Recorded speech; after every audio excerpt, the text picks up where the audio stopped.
Assalamualaikum warahmatullahi wabarakatuh.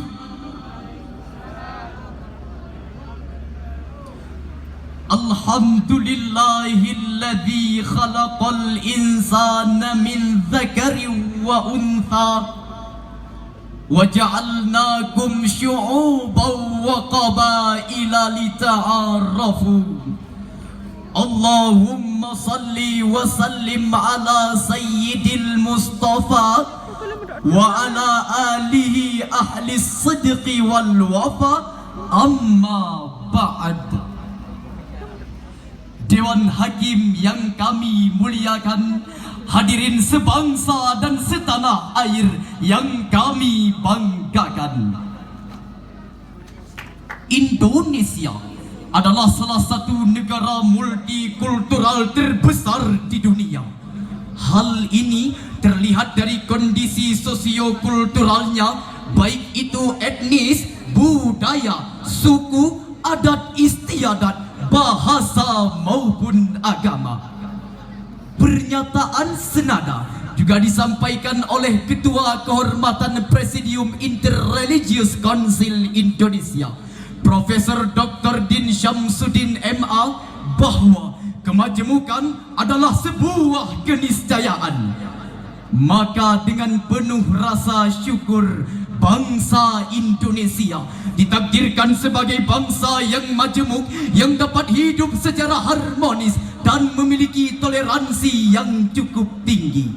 Hal ini disampaikan pada acara peringatan Hari Toleransi Internasional pada tanggal 16 September 2019 yang lalu. Sementara itu, Dr. Arnold Joseph Toynbee, seorang sejarawan dunia berkebangsaan Inggris, dalam bukunya East to West, A Journey Round, bahkan berkata, Indonesian is country with the religion a good night bar. Indonesia adalah sebuah negara di mana berbagai macam agama hidup berdampingan. Hadirin, berbicara tentang kemajemukan, Presiden pertama Republik Indonesia, Insinyur Soekarno, pada pidato hari peringatan proklamasi kemerdekaan Indonesia yang ke-9 pada tanggal 17 Agustus 1944 menegaskan betapa pentingnya menjaga kemajemukan dalam hal agama, budaya dan adat istiadat yang menjadi ciri bangsa Indonesia, di mana beliau berkata, ingat, kita bukan dari satu adat istiadat. Ingat, kita bukan dari satu agama. Bhinneka Tunggal Ika, walaupun berbeda tapi tetap satu jua. Namun hadirin, jika keberagaman ini tidak mampu kita kelola secara baik sesuai dengan amanah para pendiri bangsa, maka akan menjadikan negara dan bangsa kita hancur berkeping-keping. Oleh karena itu, pada kesempatan kali ini, izinkan kami membawa sebuah syarahan dengan judul Menjaga Persatuan dalam Keberagaman dan Kemajemukan, dengan rujukan firman Allah Surah Al-Hujurat ayat 13. A'udzu billahi minasyaitonir rajim.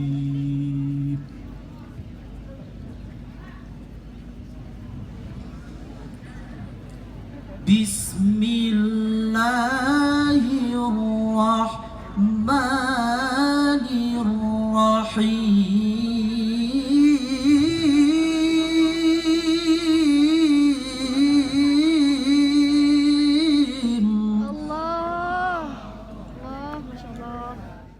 Aku berlindung kepada Allah dari godaan syaitan yang terkutuk, dengan menyebut nama Allah yang Maha Pengampun pengasih, Maha Penyayang. Wahai manusia, sesungguhnya kami telah menciptakan kamu dari seorang laki-laki dan seorang perempuan, dan kami jadikan kamu berbangsa-bangsa dan bersuku-suku agar kamu saling kenal mengenal. Sesungguhnya orang yang paling mulia di antara kamu di sisi Allah ialah orang yang paling bertakwa di antaramu. Sesungguhnya Allah Maha mengetahui, Maha teliti. Dewan Hakim yang kami muliakan, hadirin yang kami banggakan, dari segi ilmu balaghah, firman Allah tadi termasuk kalam khabari atau suatu informasi. Artinya bahwa manusia diciptakan dari seorang laki-laki dan perempuan, bercorak suku, berlainan bangsa.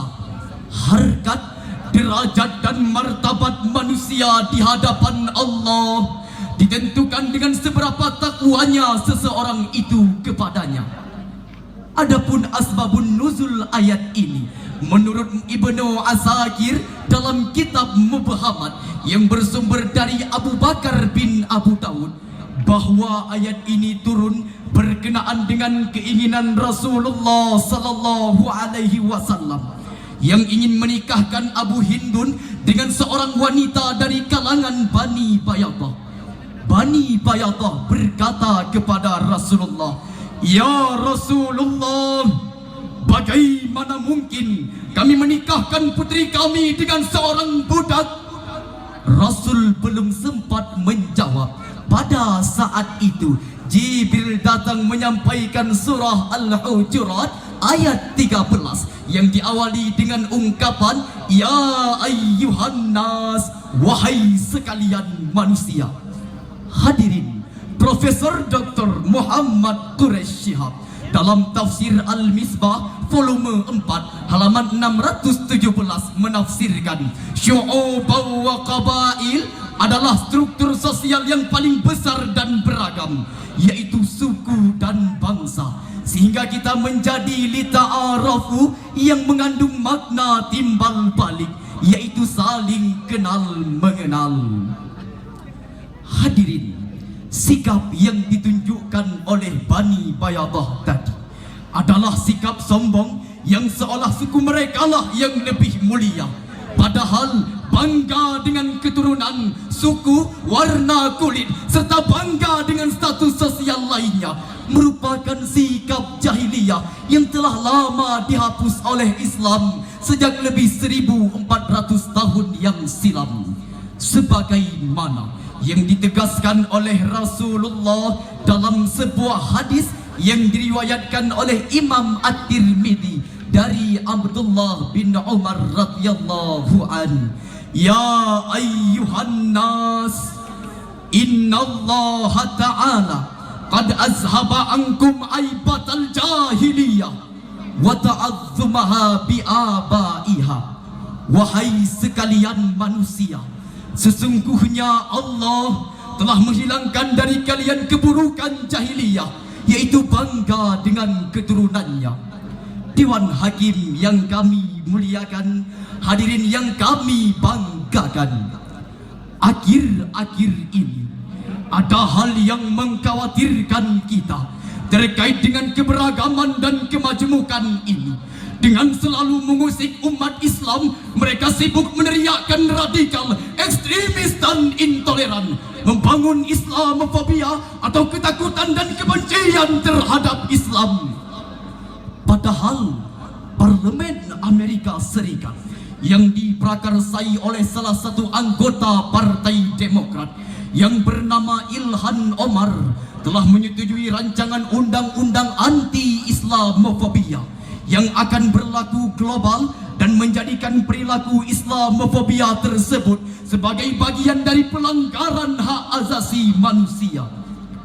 Bahkan hadirin, pada tanggal 15 Maret 2022 yang lalu, Majlis Umum PBB telah menyetujui resolusi yang menetapkan bahawa pada tanggal 15 Maret diperingati sebagai Hari Internasional untuk memerangi Islamofobia. Tanggal ini dipilih untuk mengenang serangan terhadap jamaah salat Jumaat pada 2 masjid di Christchurch, Selandia Baru pada 2019 yang menewaskan 51 orang dan 40 lainnya luka-luka.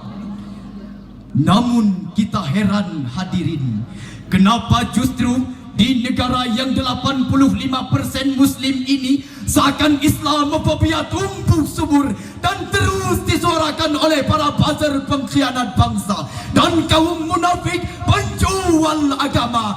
Betul hadirin?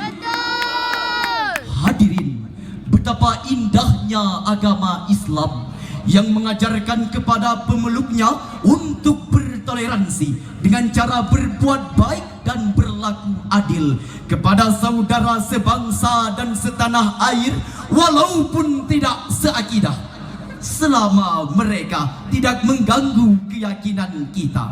Hal ini merupakan cara Islam mengajarkan kepada umatnya untuk memelihara keberagaman dan kemajemukan, sebagaimana yang diterangkan dalam Al-Quran Surah Al-Mumtahanah ayat 8.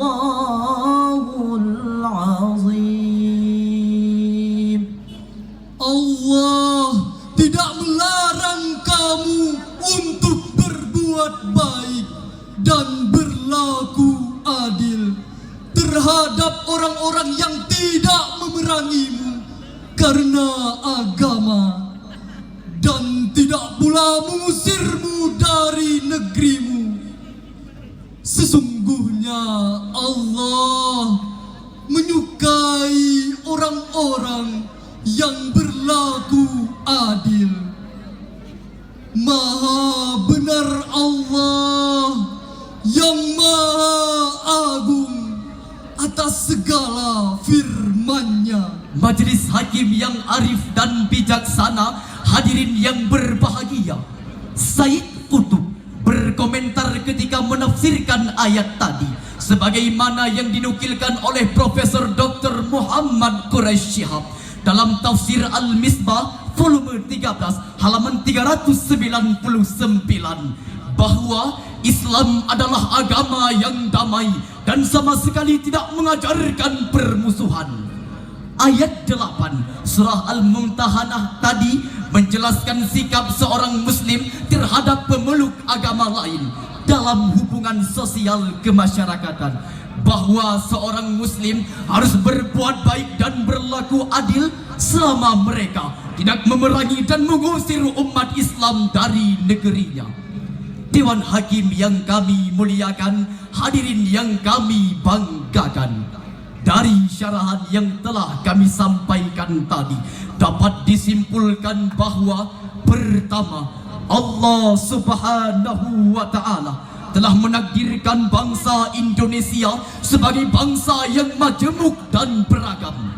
Namun sering muncul gejala Islamofobia atau ketakutan dan kebencian terhadap Islam, baik yang disebarkan di dunia maya maupun di dunia nyata.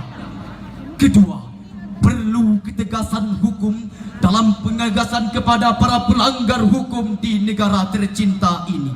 Manusia-manusia yang sebenarnya intoleran, berkedok cinta NKRI, para penebar fitnah dan hoaks, para provokator, para buzzer dan hater yang berimbas terbelahnya persatuan bangsa dengan sebutan cebong dan kampret, bibang dan kadrun. Ketiga, untuk membangun bangsa yang majemuk ini diperlukan kerjasama anak negeri sesuai kapasitas yang dimiliki. Insya Allah kita yakin suatu saat bangsa Indonesia akan makmur dalam keberagaman dan dan beragam dalam kemakmuran. Demikianlah yang dapat kami sampaikan. Terima kasih atas segala perhatian. Mohon maaf atas segala kekurangan. Dari Bener Meriah ke Aceh Selatan. Jika sejenak di Kota Raja, Jaga persatuan dalam kemajemukan. Negeri aman, rakyat bahagia. Hadanallah wa iyyakum ajma'in. Wassalamualaikum warahmatullahi wabarakatuh.